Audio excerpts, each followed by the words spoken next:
প্রিয় দর্শক সবাইকে স্বাগত জানাচ্ছি এনটিভি নিয়মিত স্বাস্থ্য বিষয়ক আয়োজন স্বাস্থ্য প্রতিদিন অনুষ্ঠানে। আপনাদের সাথে আছি আমি ডাক্তার সামিউল আওয়াল স্বাক্ষর। প্রতিদিনের মতো আজও আমরা একটি গুরুত্বপূর্ণ বিষয় নিয়ে কথা বলবো। আজ আমাদের আলোচনার বিষয় পাইলস। এই গুরুত্বপূর্ণ বিষয়টি নিয়ে আলোচনা করবার জন্য আজ আমাদের সাথে স্টুডিওতে উপস্থিত রয়েছেন একজন বিশেষজ্ঞ চিকিৎসক। চলুন দর্শক, অনুষ্ঠানের শুরুতেই পরিচিত হয়ে আসি আমাদের আজকের অতিথির সাথে। ডাক্তার মোহাম্মদ শহীদুল ইসলাম 1971 সালের জুলাই মাসে বরিশাল জেলায় জন্মগ্রহণ করেন। তিনি 1995 সালে রংপুর মেডিকেল কলেজ থেকে MBBS ডিগ্রি অর্জন করেন। এরপর তিনি চিকিৎসা বিজ্ঞানে উচ্চতর MS ডিগ্রি লাভ করেন। আপনাকে স্বাগত জানাচ্ছি আমাদের আজকের এই আয়োজনে। আপনাদের অসংখ্য ধন্যবাদ। স্যার, পাইলস একেবারে অনুষ্ঠানের শুরুতে আসলে আপনার কাছে যে বিষয়টি জানবার রয়েছে, পাইলসকে বিভিন্ন জায়গায় প্রান্তিক পর্যায়ে বিভিন্ন নামে ডাকা হয়ে থাকে। এই পাইলস রোগটি মূলত আসলে কি? পাইলস হচ্ছে এমন একটি রোগ যে আমাদের মলাশয় মানে বায়ুপথের আগে এখানে যে আমাদের রক্তনালী আছে, রক্তনালীগুলো যখন ডাইলেটেড হয় একটু ফুলে যায়, ফুলে গিয়ে ওখান থেকে বাথরুম করার সময় বিশেষ করে যদি শক্ত বাথরুম পাস করে তখন ওখান থেকে রক্ত বের হবে। এই রক্তটা অনেক সময় ইউজুয়ালি মানে ফ্রেশ ব্লাড যাবে, ইউজুয়ালি পেইনলেস হয় এবং এইটা পেশেন্টরা আমাদের দেশের 99% পেশেন্টরা বাথরুমের সাথে রক্ত যাওয়া বা যে কোনো কমপ্লেন্টে কি পাইলস হিসাবে তারা ট্রিট করে। যে কোনো পেশেন্ট আমাদের কাছে আসলে পর আমরা জিজ্ঞেস করি পেশেন্টকে যে আপনার কি সমস্যা, রোগীরা বলে আমার পাইলস। তারা সরাসরি পাইলস হিসেবে নিজে থেকে ডায়াগনোসিস করে। বা সব পেশেন্টই কিন্তু পাইলসের না। এটা আপনাকে ডিফারেন্সিয়েট করতে হবে যে মলধারের যে কোনো সমস্যা কি আমাদের দেশে প্রায় মোর দ্যান 90% মানুষ পাইলস হিসেবে ট্রিট করে, but all complain are not as a মানে প্রেজেন্ট অ্যাজ এ পাইলস। নিশ্চয়ই। সেক্ষেত্রে আসলে কি কি লক্ষণ দেখে নিশ্চিত হওয়া যাবে যে এই বিষয়টি পাইলস? জি, মানে কোলোরেক্টালের যতগুলা পেশেন্ট আমাদের কাছে আসে তাদের যতগুলো কমপ্লেন আমাদের কাছে পড়ে তার মধ্যে ম্যাক্সিমাম পেশেন্টই তারা সরাসরি ডায়াগনোসিস বলে, যেটা আপনাকে আগেই বললাম যে পাইলস। বাট পাইলসের যে লক্ষণ, এক নম্বর লক্ষণ হচ্ছে পাররেক্টাল ব্লিডিং, মানে মল ত্যাগের সময় ফ্রেশ ব্লাড যাবে, এটা এক নম্বর। দুই নম্বর হচ্ছে যে পেশেন্ট বলবে যে শুধু ব্লাডও যাচ্ছে না, এর আগে একটা কনস্টিপেশনের হিস্ট্রি থাকতে পারে। তো সেক্ষেত্রে পেশেন্টের ব্লাড যাবে প্লাস হিস্ট্রি অফ কনস্টিপেশন। সেটাও কতদিনের? সেটা হয়তো ইনিশিয়াল দেখা গেল গতকাল কি সে কনস্টিপেশন ছিল, কনস্টিপেশনের সাথে তার পাররেক্টাল ব্লিডিং আছে। কনস্টিপেশন মানে হচ্ছে স্টুল যখন হার্ড হবে, হার্ড স্টুল যখন অ্যানাসের ওখান দিয়ে পাস করবে, ওখানে যে মাংস পিণ্ড থাকে ওটা ঘর্ষণ লাগে, ওখান থেকে ব্লিডিং হয়। এই ব্লাডটাও এটাও এক ধরনের পাইলস, কিন্তু সবসময় যে কনস্টিপেশন হইতে হবে এটা নট ম্যান্ডেটরি। কনস্টিপেশন ছাড়াও পাররেক্টাল ব্লিডিং হতে পারে এবং পাইলসের ব্লিডিং হতে পারে। দুই নম্বর সিমটম হলো যে পেশেন্ট বলবে যে বাথরুম করার সময় বাথরুমের সাথে মাংসের কিছু দলা বের হয়ে আসে, আবার বাথরুম শেষে ওয়াশ করার পরে ওটা অটোমেটিক ভিতরে চলে যায়, এটাও পাইলসের লক্ষণ। আচ্ছা, এই দুইটা মেইনলি কারণ। এর সাথে কিছু অ্যাসোসিয়েটেড কমপ্লেন থাকতে পারে, যেমন পাইলসের সাথে ফিশার থাকতে পারে। ফিশার থাকলে তখন পেশেন্ট কমপ্লেন করবে যে বাথরুমের সাথে ব্লাড যায়, মানে ব্লাড যায় তার সাথে আপনার ব্যথাও হয়। হ্যাঁ, যদি ব্যথা অ্যাসোসিয়েটেড থাকে তাহলে বলতে হবে ফিশার। এবং এই ব্লাডটা ইউজুয়ালি ফ্রেশ ব্লাড, এইটাই আমরা ক্যান্সার বা অন্য কারণ থেকে আমরা ডিফারেন্সিয়েট করতে পারি যে পাইলসের ব্লাডটা ইউজুয়ালি ফ্রেশ যাবে এবং পরিমাণটা একটু বেশি যাবে এবং এই ব্লাডটা ফোটায় ফোটায় পড়বে। আর ফিশারের ব্লাডটা কি হবে, ওই জায়গাটা ক্র্যাক হবে, ক্র্যাক হলে ব্যথা থাকবে এবং স্টুলের সাথে মিশে মিশে সিরা সিরা ব্লাডটা যাবে। আর পাইলসের ব্লাডটা কিন্তু একটু বেশি যাবে। অনেক সময় রুগীরা বলে যে মুরগি জবাই করলে যেভাবে রক্ত যায় ঠিক এভাবেও ব্লাড বেড়ে কথা বলে। আবার অনেক সময় পাইলস এত বেশি সিভিয়ার আকার আসে যে মানুষ হয়তো খেয়ালই করে না, কিন্তু সে রক্ত শূন্যতা নিয়ে আমাদের কাছে আসে। দেখা গেল হিমোগ্লোবিনের পরিমাণ 4-5 এই অবস্থায় আসে, দুর্বলতা নিয়ে আসে। তো পাইলস এভাবে বিভিন্নভাবে প্রেজেন্ট করতে পারে। নিশ্চয়ই। পাইলসের ক্ষেত্রে আসলে বয়সের কোনো সময়সীমা রয়েছে কিনা? না, পাইলসের সাধারণত বয়সের কোনো ডিফারেন্স নেই। অনেক সময় দেখা যায় যে অল্প বয়সেও পাইলস নিয়ে আসে, আবার একদম এক্সট্রিম এইজও পাইলস নিয়ে আসে। এখানে বয়সের খুব একটা ভেরিয়েশন নাই যে কোনো বয়সে ইমিউন না যে এই বয়সে পাইলস হবে না। মূলত কোন কারণগুলো দায়ী এই পাইলসের জন্য?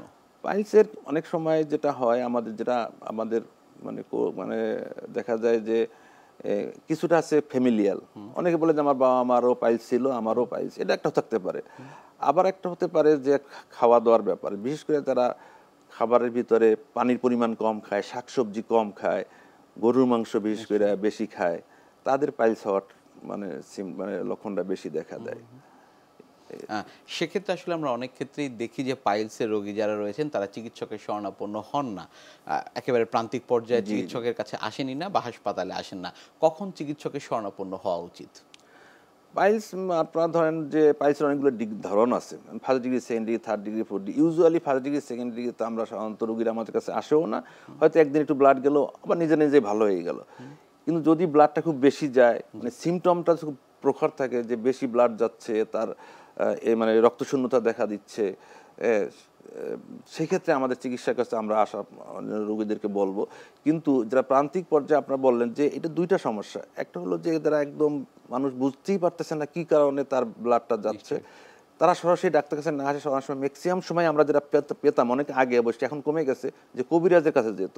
কবিরাজ মানে ওখানে তারা কোনো হয়তো কোনো অ্যাসিড জাতীয় কোনো জিনিস লোকালি অ্যাপ্লাই করলে যেটা বের হয়ে আসতো পাইলসের মাংস, ওটা হয়তো বার্ন হয়ে পড়ে যেত, পরে গেলে এক পর্যায়ে ভালো হয়ে যেত। কিন্তু ম্যাক্সিমাম ক্ষেত্রে এত বেশি বার্ন হইতো যে পায়খানা রাস্তায় ঘা নিয়ে আসতো এবং পরবর্তীতে পায়খানা রাস্তা সরু হয়ে যেত, পরবর্তীতে দেখা গেল ওই কনসিকুয়েন্সে তাকে আবার নতুন করে অপারেশন করতে হইতো। ওই জন্য আমরা বলবো যে কোনো কবিরাজের কাছে পাইলসের চিকিৎসার জন্য না যাওয়াটাই বেটার।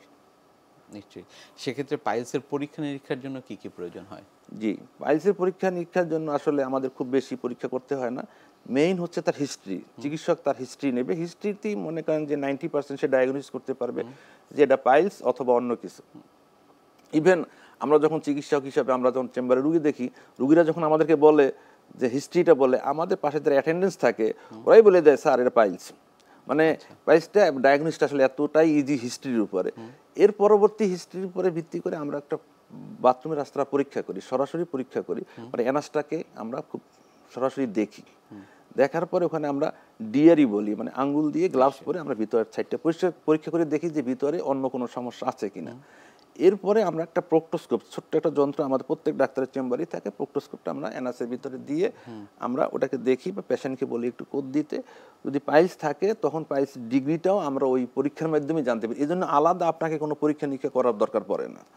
পরীক্ষাটা তখনই লাগে যে আমরা যে ডায়াগনোসিসটা করলাম, একটু যদি ওল্ডার এজ হয়, এই পাইলসের সাথে অনেক সময় অ্যাসোসিয়েটেড কোলন ক্যান্সার থাকতে পারে বা রেকটাল ক্যান্সার থাকতে পারে। আমি হয়তো মনে করলাম যে এটা পাইলস চিকিৎসা করে দিলাম, কিন্তু রুগী তো ভালো হচ্ছে না, কারণ তার তো উপরে সমস্যা। ওই জন্য এটা এক্সক্লুড করার জন্য আমরা একটা শর্ট ক্লোনোস্কোপি করি, অনেক সময় ফুল ক্লোনোস্কোপি রুগীকে মানে অ্যাডভাইস করি টু অ্যাভয়েড মানে কি বলে আমরা এটাকে যাতে মিস ডায়াগনোসিস না হয়। এছাড়া পাইলস ডায়াগনোসিসের জন্য অন্য কোনো পরীক্ষার দরকার নেই। সেক্ষেত্রে আসলে কোলন ক্যান্সার বা অ্যানাল ফিশার যেগুলোর কথা বলছিলেন, সেগুলো আসলে কিভাবে আপনারা এক্সক্লুড করে থাকেন এই পরীক্ষা নিরীক্ষার মাধ্যমে? জি, যেমন আপনি বললেন যে মানে ফিশার, অ্যানাল ফিশারের ডায়াগনোসিসের জন্য কোনো পরীক্ষা নিরীক্ষার দরকার নেই, শুধু ডাক্তার তার ক্লিনিক্যাল এক্সামিনেশনের মাধ্যমে সে ডায়াগনোসিস করতে পারবে। হ্যাঁ, আমাদের সম্বন্ধে হয়তো অনেকে বলে যে অনেক ধরনের অতিরিক্ত পরীক্ষা করে, কিন্তু আমাদের কোলোরেক্টাল সার্জারির ক্ষেত্রে এক্ষেত্রে কিন্তু অনেক সময় রুগীরা বলে স্যার কোনো পরীক্ষাই তো দিলেন না। কেন পরীক্ষা দিলাম না? কারণ আমাদের ম্যাক্সিমাম ডায়াগনোসিস হিস্ট্রি এবং আমাদের ক্লিনিক্যাল এক্সামিনেশনের উপর ভিত্তি করে হয়। এই জন্য ফিশার ডায়াগনোসিস করার জন্য সরাসরি পেশেন্টের হিস্ট্রি এবং পেশেন্টের অ্যানাস ডিআরই যেটা পরীক্ষা বললাম, ডিআরই পরীক্ষা করলেই আমরা বুঝতে পারবো যে এটা ফিশার। কিন্তু যদি আমরা সাসপেক্ট করি কোলন ক্যান্সার, যেমন কোলন ক্যান্সারের সাসপেক্ট তখনই করবে, শুধু ব্লাড যাবে তাই বলবে না রুগীরা, তখন সার্জন বা কোলোরেক্টাল সার্জন সে যদি মনে করে যে না এই ক্ষেত্রে আপনাকে এক্সক্লুড করার জন্য যে কোলন ক্যান্সার আছে কিনা পাইলসের সাথে, তখন সে কোলোনোস্কোপি করবে। সব ক্ষেত্রে কোলোনোস্কোপি করার দরকার নেই। এই হিস্ট্রির ভিতরে যেমন মনে করেন যে এর সাথে ব্লাড যাচ্ছে, কিন্তু ব্লাডটার পরিমাণটা হচ্ছে একটু বেশি যাচ্ছে, ব্লাডটা আপনার মনে করেন যে একটু অল্টার্ড ব্লাড বা মিউকাস মিক্সড ব্লাড বা একটু ডায়রিয়া আছে, সেই ক্ষেত্রে আমরা অনেক সময় মনে করি যে এটা পাইলস না, এর সাথে হয়তো অ্যাসোসিয়েটেড কোলন ক্যান্সার থাকতে পারে। সেক্ষেত্রে আমরা কোলোনোস্কোপি পরীক্ষা করি এবং কোলোনোস্কোপি করলে আমরা 100% ডায়াগনোসিস করা সম্ভব যে পাইলসের সাথে অন্য কোলন ক্যান্সার আছে কিনা। নিশ্চয়ই। যারা আসলে চিকিৎসক ব্যতীত অন্যান্য জায়গায় পরীক্ষা নিরীক্ষা করাচ্ছেন বা চিকিৎসা করাচ্ছেন, পরবর্তী জীবনে আসলে তাদের কি কি সমস্যার সম্মুখীন তারা হবেন? না, চিকিৎসকদের কাছে ছাড়া যদি কেউ কবিরাজের কাছে যায়, অনেকে কবিরাজের কাছে গেলে যেটা মেইনলি হয় ওখানে এক ধরনের অ্যাসিড দেওয়া হয়। অ্যাসিড দিয়ে অ্যানাসটা তো আসলে একটা নির্দিষ্ট ডেলিকেট স্ট্রাকচার, ওখানে বার্ন হয়, বার্ন হয়ে গেলে অ্যানাসটা স্ট্রাকচার হতে পারে তখন তার, এবং অনেক সময় অ্যানাস ঘা হয়ে যায় অনেক। তো পেশেন্ট আমাদের কাছে এমন অবস্থায় আসে যে টিপ অফ দি লিটল ফিঙ্গারও অ্যানাস দিয়ে ইন্ট্রোডিউস করা যায় না, সে তার বাথরুম করাই কষ্ট। সেক্ষেত্রে তাদের যে অনেক জটিলতা হয়, সেই জটিলতা পরবর্তীতে পর অন্য চিকিৎসার মাধ্যমে ভালো করতে হয়। ওই জন্য আমরা সাজেশন করবো যে পাইলসের চিকিৎসা হলে কোনো ধরনের কবিরাজি আপনারা ব্যবহার করবেন না, সরাসরি চিকিৎসকের কাছে আসবেন। এই ঈদে জামা জুতো অ্যাক্সেসরিজের ডিসকাউন্ট। পাইলস চিকিৎসাটা আসলে খুবই মানে সহজ, খুব বেশি কঠিন না, এবং এই চিকিৎসাটা আমরা কয়েকটা ভাগে ভাগ করি। যে পেশেন্টকে আগে কনফার্ম হতে হবে যেটা আসলে পাইলস, এটা ডায়াগনোসিসের দায়িত্ব চিকিৎসকের। যখন সে ডায়াগনোসিস করলো যেটা পাইলস, এখন পাইলসের সব পাইলসের ক্ষেত্রেই কিন্তু আপনার অপারেশন দরকার পড়ে না। Most of the patient can be treated by conservative treatment, মানে উইদাউট অপারেশন আপনার লাইফস্টাইল মডিফিকেশন করে এবং কিছু ট্রিটমেন্ট ওষুধের মাধ্যমে ভালো করা সম্ভব। লাইফস্টাইল মডিফিকেশনের মধ্যে যে আমরা ম্যাক্সিমাম রোগীদেরকে বলি যে আপনারা গরুর মাংস খাবেন না, খাসি মাংস, চিংড়ি মাছ, ইলিশ মাছ এগুলো অ্যাভয়েড খাবেন না, মানে কম খাবেন। তারপরে হচ্ছে যেগুলো খাবার খাইলে পরে কনস্টিপেশন হয় সেগুলো অ্যাভয়েড করবেন। আবার যে সব খাবার মানে ফাইবার কন্টেনিং খাবার, যেমন শাকসবজি, ফলমূল, পানি, ইসবগুলির ভুসি, এগুলো বেশি খেয়ে অনেক সময় দেখা যায় তার কনস্টিপেশন যদি কম থাকে তাহলে সে এমনি পাইলস থেকে ভালো হয়ে যায়। এরপরে যেমন first degree second degree, usually first degree second degree পাইলসের চিকিৎসার ক্ষেত্রে কোনো সার্জারি ইউজুয়ালি লাগে না। এক্ষেত্রে এই লাইফস্টাইল মডিফাই করে এবং কিছু ড্রাগ আছে, এই ড্রাগগুলো আমরা প্রেসক্রাইব করি রোগীদের, এটা নিয়মিত সে মেনে চললে সে ভালো হয়ে যায়। কিন্তু কিছু কিছু ক্ষেত্রে যেমন থার্ড ডিগ্রি ফোর্থ ডিগ্রি পাইলসের ক্ষেত্রে অনেক সময় আপনার কনজারভেটিভ ট্রিটমেন্টে ওষুধে বা লাইফস্টাইল মডিফাই করে ভালো হয় না। সেক্ষেত্রে কিছু প্রসিডিউর আছে যে আপনার চেম্বারেই করা যায়, যেটাকে আমরা বলি অফিস বেসড প্রসিডিউর, মানে রাবার ব্যান্ড লাইগেশন, আরবিএল বলি আমরা। ওখানে আরবিএল করা যদি সিঙ্গেল একটা জায়গায় থাকে তাহলে আমরা একটা আরবিএল করে দিলাম, জাস্ট চেম্বারই করে দিলাম, রোগী চলে গেল, ভালো হয়ে গেল। আর একটা আছে স্ক্লেরোজিং এজেন্ট, মানে যেখানে পাইল, যেটার উপর ভিত্তি করে আপনার কবিরাজ এস্টাবলিশড, ওরা তো আসলে জায়গায় জানে না কোন জায়গায় কতটুকু কি পরিমাণে ওষুধ দিতে হবে, স্ক্লেরোজিং এজেন্ট ওইটাও এক ধরনের পদ্ধতি, ওটাও ওই চেম্বারে দেওয়া সম্ভব। এই গেল একটা সাইড। এরপর হলো আপনার অপারেশন। অপারেশনের মধ্যে গোল্ড স্ট্যান্ডার্ড যেটা মেথড, যেটা সারা ওয়ার্ল্ড ওয়াইড অ্যাকসেপ্টেড, সেটা হচ্ছে অপারেশন ওপেন। অপারেশনের মাধ্যমে আমরা এটা করে থাকি। আরেকটা খুব পপুলার মেথড সারা ওয়ার্ল্ড ওয়াইড, যেটাকে আমরা বলি লঙ্গো। লঙ্গো মানে হচ্ছে একজন ব্যক্তির নাম, যে ব্যক্তি এই মেশিনটা আবিষ্কার করছে। এই মেশিনের মাধ্যমে এই পাইল যেটা বাড়তি অংশ আসে, এটা মেশিনের মাধ্যমে আমরা কেটে এবং মেশিনের মাধ্যমে সেলাই করে দেয়, এটাকে বলি লঙ্গো অপারেশন। তো মোটামুটি এই কিছু এইগুলা প্রসিডিউরই হচ্ছে আপনার পাইলসের চিকিৎসা আর কি। নিশ্চয়ই। একবার পাইলসের অপারেশন বা চিকিৎসা করবার পর পরবর্তী জীবনে আবার আসলে পাইলস হওয়ার সম্ভাবনা রয়েছে? যে ইট ডিপেন্ডস পেশেন্টের, মানে কি ধরনের সার্জন, কারা অপারেশন করছে তার উপর অনেকটা নির্ভর করে। তবে ইউজুয়ালি প্রপার চিকিৎসা যদি করা যায় তো পার্সেন্টেজ অফ রিকারেন্স হওয়া, আবার জীবনে হওয়ার সংখ্যা খুবই কম, লেস দ্যান 5%। সারা জীবনে দেখা গেলে 100 জন অপারেশন করলে 95% আর জীবনে কোনো সমস্যা হবে না, যদি সে কিছুটা নাইমকন মাইনে চলে। হয়তো 4-5% আবার হতে পারে, সেক্ষেত্রে হলে তখন সেই জন্য চিকিৎসা দিতে হবে। পাইলস অপারেশন করবার পর আসলে লাইফস্টাইলটি কেমন হবে সেটি নিয়ে আসলে আপনারা কি ধারণা দিয়ে থাকেন? জি, যে কোনো মানে কোলোরেক্টাল সার্জারি আমরা সাধারণত পেশেন্টদের যেটা বলি যে লাইফস্টাইল মডিফিকেশনের ভিতরে যে তাকে খাবার দাবারটাই মেইনলি আমরা বলি, যে রেড মিট, যেসব খাবার খাইলে স্টুল মানে হার্ড হয় ওইগুলো অ্যাভয়েড করতে হবে। গরুর মাংস, খাসি মাংস, চিংড়ি মাছ, ইলিশ মাছ, অথবা যেসব খাবার খাইলে পেশেন্টের স্টুল হার্ড হয় ওগুলোকে কম খাবে। আর যেগুলো খাবার খাইলে স্টুল নরম থাকে, যেমন শাকসবজি, পানি, ইসাবগুলির ভুসি, এগুলো আমরা রোগীদের খেতে বলি। এগুলো খেলে মোটামুটি রোগী ভালো থাকে, আর সমস্যা হয় না। নিশ্চয়ই। আমরা আপনার কাছ থেকে পাইলস নিয়ে আরও শুনবো, তবে তার আগে আমাদের এই অনুষ্ঠানে একটি নিয়মিত সেগমেন্ট হচ্ছে বিভিন্ন খাদ্যের পুষ্টি গুণাগুণ সম্পর্কে আমাদের দর্শকদের জানিয়ে দেয়া।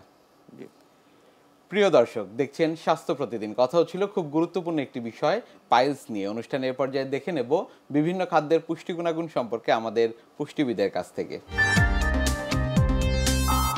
যারা অনেক সময় মনে করেন যে আমার ওজন অনেক বেশি, আমার চর্বি তো থাকবেই, আবার অনেকেই মনে করে আমার গায়ে তো কিছুই নেই, তাহলে আমার ফ্যাট কোথা থেকে আসবে। ব্যাপারটা কিন্তু একেবারেই তা না। কোলেস্ট্রল এমন একটি আমাদের শরীরের বাড়তি উপাদান, যেগুলো আমাদের শরীরে খুব একটা কোনো কাজে লাগে না, তবে আমরা যদি এক্সেসিভ ফ্যাট খাই সেটি কিন্তু আমাদের শরীরে জমে যায়। অয়েল বা চর্বি জাতীয় খাবারগুলো আমরা প্রত্যেকদিনই খাদ্য তালিকায় রাখি, এবং আসলে পরিমাণ মতো সেটা রাখতে হবে। যদি খাদ্য তালিকায় এনাফ পরিমাণ যদি কোনো ফ্যাট না থাকে, তাহলে ফ্যাট সলিউবল যে ভিটামিনগুলো আছে এটি কিন্তু শরীরে অ্যাবজর্ব হবে না। সো যদি আমরা শরীরে অ্যাবজর্ব করতে চাই, তাহলে নিউট্রিয়েন্টের যেন ঘাটতি না হয়, সেই ঘাটতি পূরণ করতে হলেও কিন্তু আমাদেরকে ফ্যাটের পরিমাণটা যথেষ্ট রাখতে হবে। যদি এই ফ্যাটের পরিমাণটা আমরা ঠিক রাখতে গিয়ে যদি অতিরিক্ত পরিমাণে নিয়ে যাই, তাহলে সেইগুলো আমাদের শরীরে জমে যায় এবং কোলেস্ট্রলের জন্য নানাবিধ প্রবলেম সৃষ্টি হয়। যেমন হতে পারে হার্টের প্রবলেম, কার্ডিয়াক যে কোনো ইস্যুর জন্য অবশ্যই আমাদের কোলেস্ট্রল মুক্ত খাবারগুলো রাখতে হবে। তার সাথে আজকাল খুব শোনা যাচ্ছে ফ্যাটি লিভার। লিভারের আমাদের যে বাড়তি চর্বিগুলো আছে, এই লিভারের ফ্যাটগুলো কিন্তু আমাদের নর্মাল যে লিভারের কাজগুলো বা গল ব্লাডারের যে স্টোনের যে কথা শুনেছেন, এইগুলো কিন্তু হয়ই এক্সট্রা ফ্যাট খাওয়ার জন্য।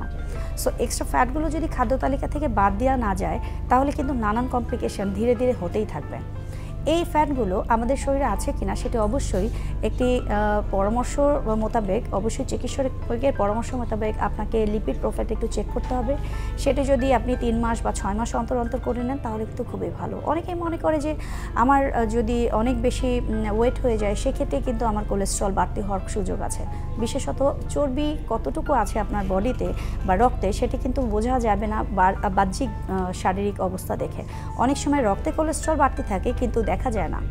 এই ধরনের বিষয়গুলোর মাধ্যমে আমাদেরকে অবশ্যই সচেতন হতে হবে যে বাড়তি কোলেস্ট্রল যদি রক্তে থাকে তাহলে অবশ্যই সেই খাবারগুলোকে বন্ধ করতে হবে। কি খাবেন না সেই বিষয়টা মাথায় রাখতে হবে যে কোন চর্বিটা আসলে বেড়েছে। ঠিক যেই ফ্যাটটা আপনার শরীরে বেড়েছে সেটাই বাদ দিতে হবে। যেরকম আপনি যদি কোলেস্ট্রল বাড়ে, শুধু কোলেস্ট্রল, তাহলে কিন্তু আপনার যে খাবার বাদ দিতে হবে আরেকটি কোলেস্ট্রল আছে, সেগুলো ট্রাইগ্লিসারাইড, সেটা কিন্তু সেম না। সো আপনার রক্তে কোন প্রোফাইলটা আসলে বেড়েছে সেটি একজন চিকিৎসকের পরামর্শ এবং পুষ্টিবিদের পরামর্শ মোতাবেক আপনাকে বের করে নিতে হবে, সেই অনুযায়ী খাবারটিকে বাদ দিতে হবে। যদি কারো টিজি বা ট্রাইগ্লিসারাইড বেড়ে যায় তাহলে কিন্তু অবশ্যই শর্করার দিকে আপনাকে অতিরিক্ত মনোযোগী হতে হবে। কত লেভেলে আছে সেটি খেয়াল করে সেই ধরনের কমপ্লেক্স কার্বোহাইড্রেট আপনার খাদ্য তালিকায় নিয়ে আসতে হবে। এছাড়া সুগারটাকে বাদ দিতে হবে। সিম্পল সুগারটা সবসময় আমাদের জন্য হ্যাজার্ড তৈরি করে, ট্রাইগ্লিসারাইড বাড়াতে হেল্প করে এবং কোলেস্ট্রলের জন্য বাড়তি যেই গরুর চর্বি বা খাসির যে ফ্যাটগুলো আছে সেই ফ্যাটগুলো কিন্তু আমাদের কার্ডিয়াক ইস্যুর জন্য এবং এলডিএল বাড়াতে খুব সাহায্য করে। যাদের কোলেস্ট্রলের জন্য এই বিষয়গুলো আপনাদের আমি আজকে জানিয়ে দিলাম, তাদের আশা করছি খাদ্য তালিকা থেকে এই বিষয়গুলো অবশ্যই বাদ দিয়ে দিবেন। একটি ব্যালেন্স নিউট্রিশন যদি নিতে পারেন তাহলে কিন্তু আপনার সারা জীবনে কখনোই বাড়তি কোলেস্ট্রল নিয়ে বাড়তি চিন্তা করতে হবে না। পাইলস রোগটি প্রতিরোধে কি কি করণীয় এবং এটির ফলো আপ আসলে কিভাবে নিশ্চিত করা যায়? পাইলস তো আমরা যেটা কনজারভেটিভ ট্রিটমেন্ট মানে উইদাউট সার্জারি যেটা দিয়ে দেই, দেওয়ার পরে আমরা পেশেন্টকে বলি যে 1 মাস পরে আবার আমাদের দেখানোর জন্য। ওই 1 মাস পরে যে আবার নতুন করে কোনো পরীক্ষা নিরীক্ষা এক্সট্রা কিছুই দরকার নেই, জাস্ট আমরা পেশেন্টকে পার রেক্টাল এক্সামিনেশন যেটা করি ওখানে চেম্বারে গিয়ে দেখি, যদি দেখা যায় যে ইমপ্রুভ করতেছে ওকে এটা আমরা কন্টিনিউ করি। আর যদি এটা ইমপ্রুভ না করে একই স্টেজে থাকে তাইলেও আমরা হয়তো কনজারভেটিভ ট্রিটমেন্ট আরও কিছুদিন ওয়েট করি। কিন্তু যদি বেড়ে যায়, তার সিমটম ইমপ্রুভ না করে, ব্লিডিং হয়, বের হয়ে আসে, সেক্ষেত্রে হয়তো আমরা সার্জারি তাকে মানে অ্যাডভাইস করি। নিশ্চয়ই। প্রতিরোধমূলক ব্যবস্থাগুলো কি কি রয়েছে? প্রতিরোধমূলক ব্যবস্থার ভিতরে যেটা আমরা ইউজুয়ালি পেশেন্টদেরকে বলি যে ইউজুয়ালি পেশেন্টকে যদি স্ট্রেইন কম করবে মানে স্টুল বাথরুম করার জন্য তাকে এই জন্য মেইন যে আমরা কোলোরেক্টাল সার্জনরা সবসময় বলে থাকি যে স্টুল হার্ড করা যাবে না, মানে শক্ত করা যাবে না, কনস্টিপেশন করা যাবে না। এই কনস্টিপেশন অ্যাভয়েড করার জন্য তাকে প্রচুর পরিমাণে পানি খাবে এবং এই শুধু পানি বেশি খাইলে পাইলস যে মানে রোগ থেকে মুক্তি হবে তাই না, পানির অপর নাম জীবন পানি, অনেক কাজ আছে। ওর জন্য বেশি বেশি করে পানি খাবে, বেশি বেশি করে ফ্রেশ ফ্রুট খাবে, শাকসবজি বেশি খাবে। কনস্টিপেশন এজেন্ট যেগুলো আছে খেলে পরে স্টুল হার্ড হয় ওইগুলো খাবারকে অ্যাভয়েড করতে বলি আমরা, বিশেষ করে red meat, fast food, junk food এইগুলো। জি, অনেক ধন্যবাদ আপনাকে আমাদের আজকের এই অনুষ্ঠানে আসবার জন্য। জি, আপনাকে অনেক ধন্যবাদ। জি, প্রিয় দর্শক, এতক্ষণ দেখছিলেন স্বাস্থ্য প্রতিদিন। কথা হচ্ছিল খুব গুরুত্বপূর্ণ একটি বিষয়, পাইলস নিয়ে। আশা করি আমাদের এই গুরুত্বপূর্ণ তথ্যগুলো আপনাদের অনেক বেশি উপকারে আসবে। অনুষ্ঠানের পর্যায়ে দেখে নেব কি থাকছে আগামী পর্বে স্বাস্থ্য প্রতিদিন অনুষ্ঠানে। হাঁটুতে 4টি লিগামেন্ট আছে প্রধানত এবং 2টো মেনিসকাস থাকে প্রতি হাঁটুতে। ক্রুশিয়েট লিগামেন্ট আছে অ্যান্টেরিয়র এবং পোস্টেরিয়র এবং 2টো মেনিসকাস আছে, এটাই প্রাধান্য, ল্যাটারাল মিডিয়াল মেনিসকাস। তো যারা খেলাধুলা করে এবং আমাদের দেশে খেলাধুলা এখন অত্যন্ত পপুলার, বিশেষ করে ক্রিকেট, হকি এবং ফুটবল এবং অনেকে ইদানিং কাবাডিও খেলে থাকে। এই ধরনের যারা খেলাধুলা করে তাদের খেলাধুলা করার সময় অনেক সময় হাঁটুটার টুইস্টিং ইনজুরি হয়, অর্থাৎ ঘুরে যাওয়ার এক ধরনের ইনজুরিতে পড়ে এবং সেক্ষেত্রে দেখা যায় যে ক্রুশিয়েট লিগামেন্ট যেটা অ্যান্টেরিয়র অথবা পোস্টেরিয়র ক্রুশিয়েট লিগামেন্টটা ইনজুরি হয়ে যায় এবং অনেক সময় ওর সাথেই মেনিসকাস যেটা কার্টিলেজ আছে 2টা হাড়ের মাঝখানে হাঁটুতে, সেগুলো ইনজুরি হয়। তো এগুলো যে খুব আনকমন তা না, এটা অনেক সময় হয় এবং সবচেয়ে সমস্যা হচ্ছে যে এগুলা আইডেন্টিফিকেশন বা ডায়াগনোসিস অনেক সময় হয় না। প্রধান কারণ হচ্ছে যে এক্স রে করলে হাঁটুর যে লিগামেন্ট ইনজুরি হয়েছে এটা ধরা পড়ে না। সো আইডেন্টিফিকেশন বা ডায়াগনোসিস করাটাও যেমন জরুরি, এবং লিগামেন্ট ইনজুরি হলে শনাক্তকরণ করে তার চিকিৎসাও জরুরি। বিশ্বের যে কোনো প্রান্ত থেকে যে কোনো সময় আপনাদের পছন্দের অনুষ্ঠান স্বাস্থ্য প্রতিদিন দেখতে ভিজিট করুন আমাদের পূর্ণাঙ্গ ওয়েব পোর্টাল www.ntvbd.com এ। এছাড়া এনটিভির সব জনপ্রিয় অনুষ্ঠান ও খবরের আপডেট পেতে ভিজিট করুন আমাদের ইউটিউব চ্যানেল ও ভেরিফাইড ফেসবুক পেজে। আজ এখানেই শেষ করছি, আগামীতে আবারও দেখা হবে। সে পর্যন্ত আপনারা সবাই ভালো থাকুন, সুস্থ থাকুন, এনটিভির সাথেই থাকুন। আল্লাহ হাফেজ।